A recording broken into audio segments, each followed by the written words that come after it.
ଭଗବାନଙ୍କ ଦର୍ଶନ କରିବାକୁ ଆମେ ଯାଇଥିଲୁ ରାମ ମନ୍ଦିର। ଦେଖିଲା ବେଳକୁ ରାମ ମନ୍ଦିରର ପହଡ଼ ପଡ଼ିଛି। ତ ମ୍ୟାଡ଼ାମ୍ ଆମର କହିଲେ ଚାଲ ଯିବା ଏଇଠି ଟିକେ ଗୁପଚୁପ୍ ଖାଇଦେବା। ତ ଗୁପଚୁପ୍ ଖାଇବାକୁ ଗଲେ ବେକାରିଆ ମୁହଁଟା ବୁଢ଼ାର ଦେଖି ମୋ ଟୋଟାଲ୍ ଗୁପଚୁପ୍ ଖାଇବାକୁ ଇଚ୍ଛା ହେଲାନି। ଇଏ ମୋତେ ଯାଚିଲା କିନ୍ତୁ କହିଲି ନା ନା ମୁଁ ଖାଇବିନି, ତୁ ଖାଏ, ବେକାରିଆ ମୁହଁଠୁ ମୁଁ ଗୁପଚୁପ୍ ଖାଇବିନି। ତ ମୋତେ ଆଇସ୍କ୍ରିମ୍ ଭଲ ଲାଗେ। ମୁଁ କହିଲି ଚାଲ ଯିବା ଟିକେ ଆଇସ୍କ୍ରିମ୍ ଖାଇବା। ତ ଦୁଇଟା କୁଲ୍ଫି ଆଣି ବାଡ଼େଇ ବୁଡ଼େଇ ଦେଇ ଏ ମୁହଁଟାକୁ ଦେଖି ଆଇସ୍କ୍ରିମ୍ ଖାଇଦେଲୁ।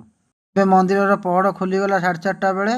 ଆମ ଧର୍ମପତ୍ନୀ ଠାକୁରଙ୍କୁ ହାତ ଟେକି ଡାକିଦେଲେ। ତାପରେ 2 ଜଣ ଆମେ ମନ୍ଦିରରେ ପ୍ରବେଶ କଲୁ।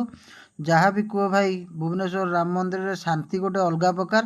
କେବେ ଆସିକି ଦେଖ, ଭଗବାନଙ୍କ ଚେହେରା ଦେଖିଲେ ତମ ମୁଣ୍ଡ ଖରାପ ହେଇଯିବ। ଦେଖ ସେଠି ଭିଡ଼ିଓ ସୁଟିଂ କରିବା ମନା, ମୁଁ ଜାଣିନଥିଲି କିନ୍ତୁ ସୁଟିଂ କରିଦେଇଥିଲି। ଦେଖିଦିଅନ୍ତୁ, ଯେଉଁମାନେ ଯାଇପାରୁନାହାନ୍ତି ଦର୍ଶନ କରିବାକୁ, ମୋ ମାଧ୍ୟମରେ ଦର୍ଶନ କରିଦିଅ। ମନ୍ଦିରରେ କିଛି ସମୟ ବସିଲା ପରେ ଆମେ ବାହାରିଲୁ ଆମ ଘରକୁ। ତ ଟିକେ ସମୟ ବସିଗଲୁ, ବସିବାକୁ ସେଠି ବହୁତ ଶାନ୍ତି ଲାଗେ।